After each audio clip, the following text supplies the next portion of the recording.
Y'all know the drill, fellas. Welcome to the Balking Dead, where there is no sleep for the wicked. And I'm your host, Sharpie's Bets.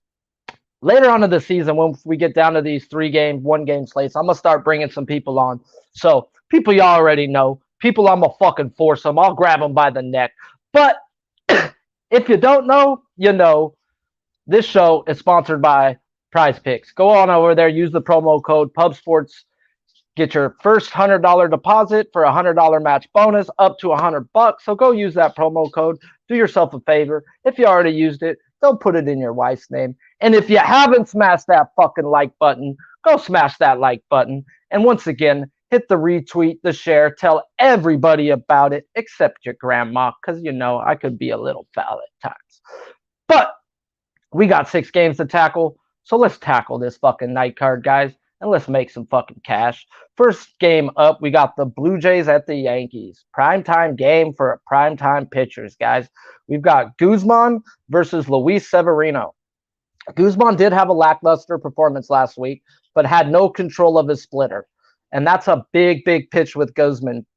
That's the pitch that he got in San Francisco that he did not have in Baltimore, guys. And if his splitter ain't working, he ain't working, guys. So that's a pitch in the first inning. If you're going to take a bet on him, watch him. If he's riding it in the first inning and he's got control, Guzman's going to have a great, great fucking day if it's on.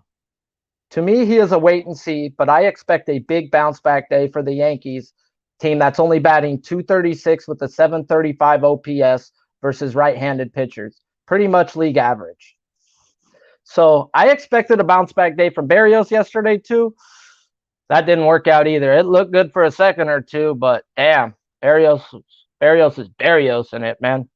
But let's get into Luis Severino, guys. If you forgot about who the fuck this guy was, he was the number 3 vote getter in the 2018 Cy Young Award.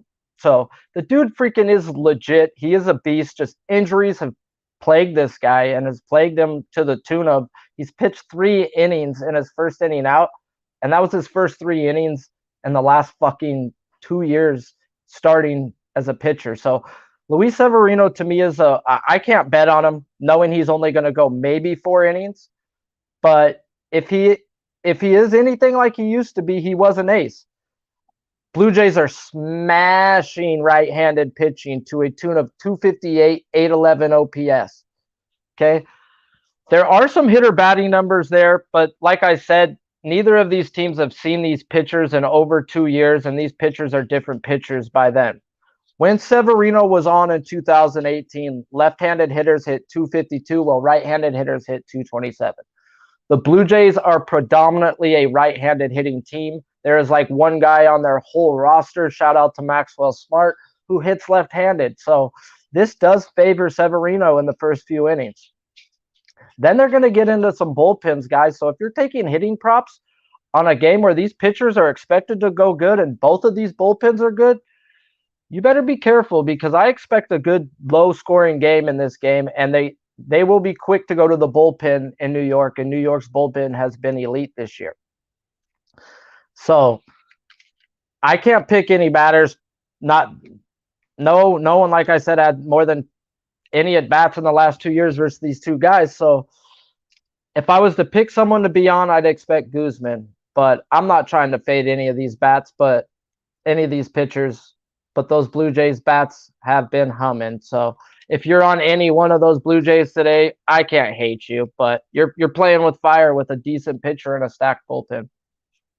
Next game out, guys, we've got the Angels at Rangers. What up, Chad? I see you, my guys. I see you, Big Show. The producer's in the chat, guys. Shout out to the producer.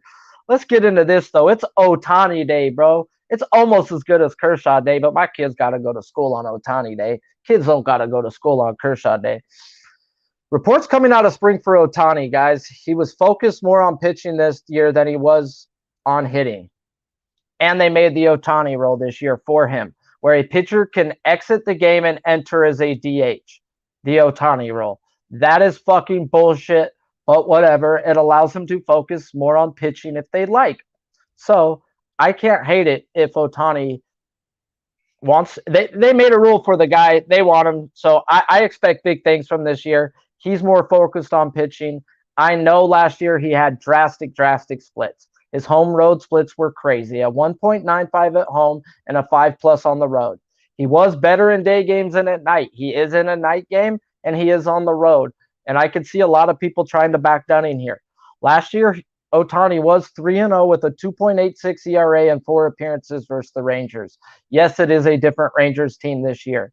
Rangers in 126 at bats are batting 214, 621 OPS versus right-handed pitching this year. Not that fucking good, guys. Dane Dunning. Oh, one more last thing. The best thing that I seen on Ohtani, guys, in his box scores, looking through his spring pitching, his slugging percentage and his whip were the best of his career.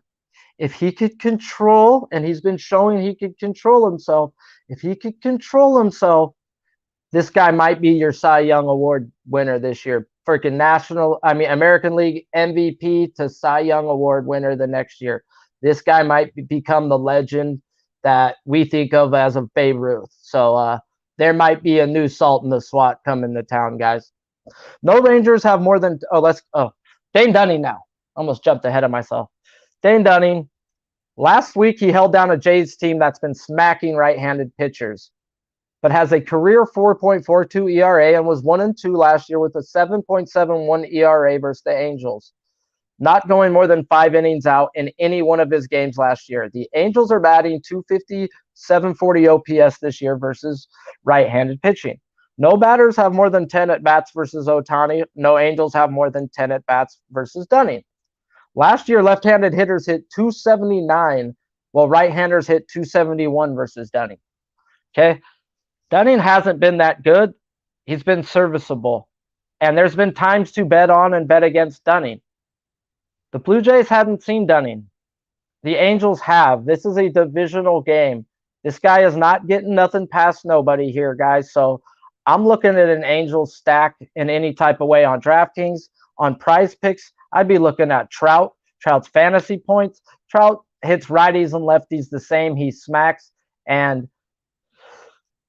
I just expect a big day from the Angels side. And if Dunning can't go 5 and they get into this bad bullpen of the Texas Rangers, that's even more at bats versus a crappy bullpen that the Angels will get to. And they're going to get all 9 at bats while being on the road. So Angels stacks are really good in any type of way today, in my opinion. Next game out, guys. We have the Detroit Tigers and the Kansas City Royals. Big Show's Tigers. He was so stoked we get to talk about the Tigers today. What up, Crystal? My guy Max, Nikki. Yee! Let's go. Smash the like if you guys haven't, guys. Hey, Big Show, your music's on.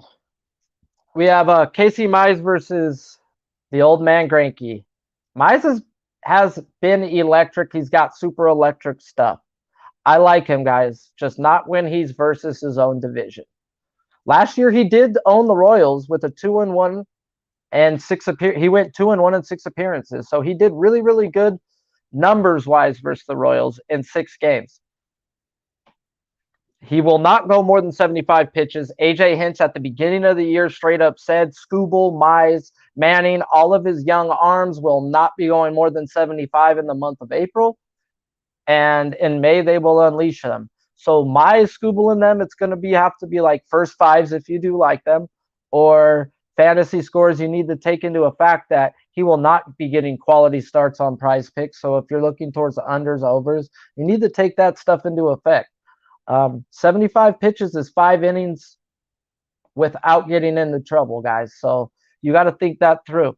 Greinke, he's back in Kauffman Stadium, like we said last week, guys. And this guy loves Kauffman Stadium. He was really good last year on the road with a 3.5 ERA and a 3.5 ERA pre-All-Star last year. So at the beginning of the year, he was humming, and he really liked the road last year. And he played on the Astros last year. So that home ballpark didn't do him any favors. But when he was on the road, that did do him favors. And now he's back in Kauffman Stadium, like I said.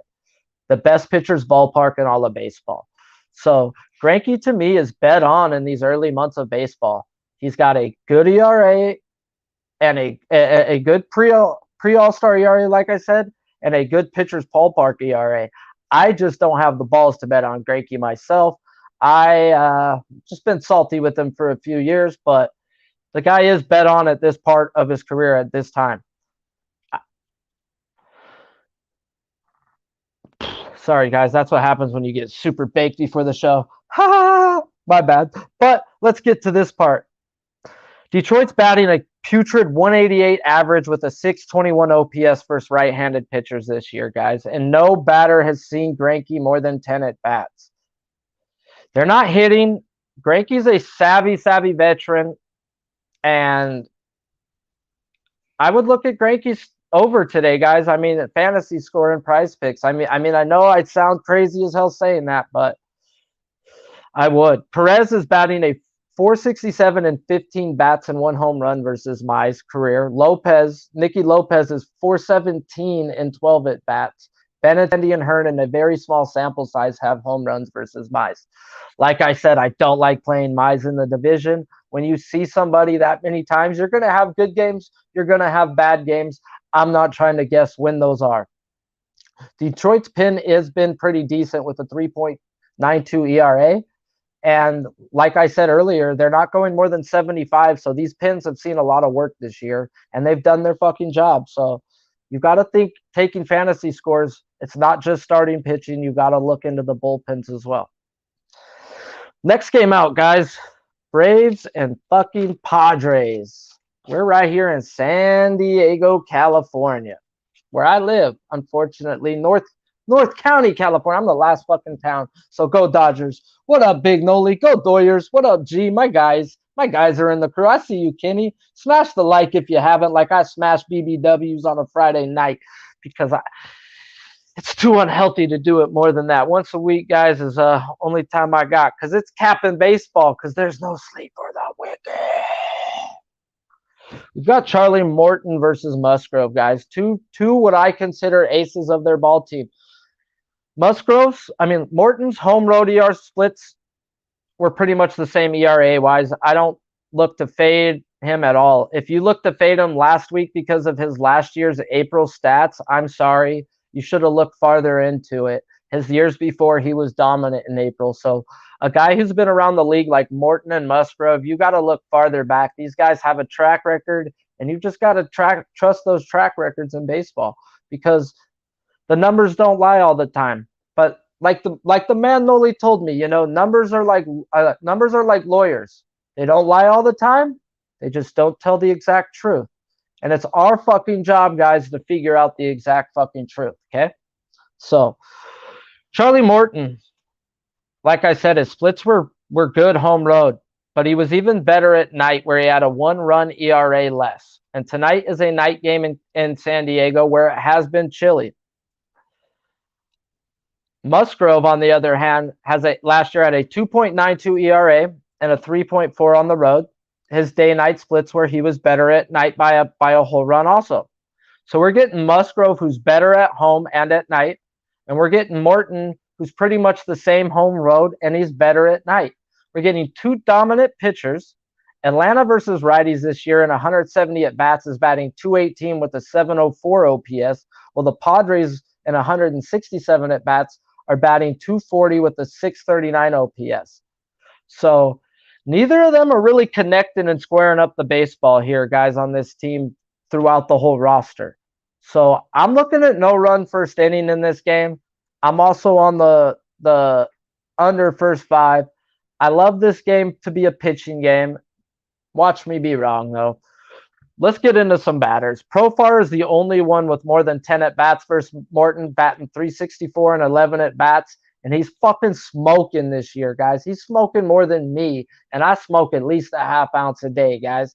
He's been batting 353 this year, so I can't hate anybody looking at some Jurickson Profar today, guys. So he's been hot. Musgrove, small sample size versus him, but Swanson and Duvall do have a home run, while Ozuna is batting 455 and 11 at-bats. And Ozuna's had some really good swings that were outs in the first series that I was watching. He's squaring up the balls guy right now. So I'd be looking at Ozuna or Jurickson Profar if you wanted to take just grab one or two out of a DraftKings lineup and add them to your stacks. Those are guys I'd be looking at. Next game out, guys. We've got the Cubs and the Rockies. This right here is like the DraftKings game of the day if you're looking at stacks, in my opinion. I think you can run the Colorado Rockies. They might be expensive. I haven't looked at that, but the Rockies versus left-handed pitchers, guys, this year. If you don't know, you will soon know after this show what their motherfucking numbers are, because they're fucking absurd. So we've got Justin Steele versus Kyle Freeland. Steele had a great game out versus the Brewers, but the Brewers haven't been hitting left-handed pitching like the Rockies. He had a 6 ERA at home last year and a 2.3 road ERA. But this road isn't the road. This is Colorado, guys. So you could throw his road ERA out. Those are his only fucking splits, though, because that was the only year in the majors. And I don't like to take those into account that much anyways, guys. Realistically, Cubs Stadium is absurd with the weather, just like Colorado. So I've got to look at the batting numbers on the other side, where Colorado versus left-handed pitchers this year is batting .320 with an .874 OPS and 75 at-bats. They have destroyed Urias, Hearn, and Perez this year. They've destroyed 97-mile-per-hour pitchers. They've destroyed 87-mile-per-hour pitchers. They love the left side, guys, and they get them a lefty in the ballpark where the ball flies. So definitely be looking to stack them Rockies. Freeland, he got cracked versus the Dodgers last time out, and a lot of people are probably like, oh, man, this guy's a fade. You got to realize divisional games. We've seen the Dodgers, as I say, the Dodgers have seen Kyle Freeland so many times that you've got to just sometimes throw out the numbers, guys. And realistically, he's got a 4.83 home ERA last year and a 3.84 on the road last year. 3.84 ain't bad, guys, and a 4.83 in Colorado, that ain't too shabby either. The Cubs are hitting a putrid 208, 671, and only 48 at bats versus left-handed pitching this year. So if I could see a pitcher doing well, I could see Freeland doing well. The Cubs aren't hitting lefties, and the Rockies are hitting lefties. I don't want to just go off of Justin Steele's one good game versus the Brewers, who haven't been hitting lefties, okay? So maybe he'll punch me in the mouth, get me for it later, but I'm definitely looking at some batters here. No one on either side has seen a pitcher 10 at bats. If I wanted to, like I said, if I wanted to lean on a pitcher being good, it would be Freeland. So I'm not looking at none of those bats. Well, I can't say none. I got to give it out for the show. Hap's hot, and Hap's got decent numbers versus him. So how can you hate Hap? But other than that, I want Connor Joe. Connor fucking Joe leads off for the Rockies versus left-handed pitchers. He's going to get at least 5 at-bats at the top of the lineup. Even on the road, he should get 5 at-bats. The Chicago Cubs bullpen is they are gross. They're nothing to write home about. So once they get to Steele, they'll have more to get more off the bullpen. Like I said, when you're hitting props, you got to take in the bullpens to account. The bullpen is nothing in Colorado. I mean, the bullpen is nothing for Chicago, where in Colorado, their bullpen has been elite this year. They have been humming, even in Colorado. The weather, though, in Colorado last game out had a lot to do, I think, with the ERAs and the home runs and the hits not going out. It was absurd. Prizepicks said something afterwards. Is it like this every game here? And they're like, no, this is weird. The ball was being hit up into the air and just swirled around and knocked around. It was being taken for a drive in a loop. I'm pretty sure, though, that the weather is still the same. So take that into account. The home runs may not be there if the balls are getting knocked down, but the line drive hitters like CJ Cron, who's been hot, Blackman's starting to turn it on. These guys love lefties. Diaz loves a lefty. So I'd be looking at running a big Colorado stack in DraftKings today, like I said. Shout out to the chat. I got cottonmouth. If you ain't hit the freaking like button, smash that thing for me. It does me wonders. All right, my guys. Next game out. We have the last game. Next game out is the last game out. Cincinnati Reds at the Los Angeles Dodgers. My Los Angeles Dodgers. We got Luis Cessa versus Walker Buehler. Luis Cessa should only be going 1 inning, maximum 2 innings today. He is a opener for San Martin. San Martin is a left-handed pitcher who relies on deception, guys. I don't think you're going to fool the Dodgers. I mean, it's very, very smart of the Cincinnati Reds to send out an elite bullpen arm to go at least one inning to get through that part of the Dodgers lineup to then get to San Martin having the weaker part of the lineup. I don't care. We will get into that later, what we're going to and how we will fade San Martin, because we know in props world that the Dodgers are going to be juiced. We know in DraftKings the Dodgers are going to be juiced. The Dodgers are a juice team because they're a public team. Who don't love the fucking Dodgers, baby?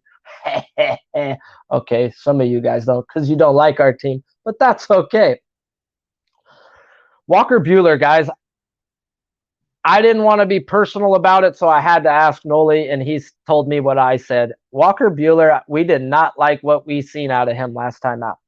And I've been on this for a while. I'm a big radio guy. I love listening to baseball on the radio. And the radio a couple years back told me Walker Buehler doesn't pitch in the offseason, where a lot of guys will at least go throw bullpens in their backyard and do stuff. He takes 2 months off. He takes spring training to get ready, in April to get ready. So he will never go past that 80, 90 pitch limit in April, guys. And I want Walker Buehler when they open him up. Walker Buehler tends to get going as the season gets going because it's a slow start to him. And even a slow start, he has elite numbers. But last week was just one outing, but he needs to locate his pitches a lot better. The only thing that I need to get into about hitters, because a lot of these guys don't have 10 at-bats or more versus these players. Walker Buehler's first spring training game this year was versus the Cincinnati Reds. And they got to him. And it's pretty much the same lineup. And that's why I'm looking at Jonathan India, not -1.5, over 1.5, or his fantasy score, guys. He had 2 hits off of him in 2 at-bats versus him in spring training. In career lifetime, he's 1 for 3 in a very small sample size versus him. But I could definitely see him getting on base. But we got to look at bullpens in that also, guys. The Dodgers bullpen has been elite. And they've got some really good arms. And they've got some crafty-ass veterans to eat up some bulk innings. So you've got to take it careful betting props with that. We're going to go into Votto is batting .273 and 11 at-bats versus Buehler career lifetime. He is the only one with more than 10 at-bats. Votto is a finicky little bitch, guys, but he's a good hitter, and he will take the ball the right way when needed. How are we going to attack these Dodgers hitters, guys? Because they're going to be juiced. We want to look at Gavin Lux and Chris Taylor on days like these. We know that Sessa's going to pitch the first 3 innings. The first 3-4 outs. Then they're going to hand it over to San Martin. San Martin doesn't have dominant stuff. If you fucking hang a pitch to Chris Taylor, he's going to take you yard. Gavin Lux is seeing the ball so well right now that he's going to take you off the wall too. So these kids that are seeing the ball at the bottom of the lineup right now, those guys are going to turn it over to the big guns. But those other guys, I would look also at a Dodgers stack if you wanted to. I expect the Dodgers to hit well today. It is their opening day, and I expect them to perform. So yeah, shout out to you guys. Smash the damn like. If you don't know, you should know. This show is sponsored by Prizepicks. Go on over, use Prizepicks. Use the promo code PUBSPORTS. If you haven't already, $100 match deposit on your first $100. Use your wife's name if you already used it. Yeah. Once again, guys, there is no sleep for the fucking wicked on the Balking Dead. We will be here tomorrow, the next day, and the next day. Like Ric Flair said. Woo! Let's go cash some tickets today, baby.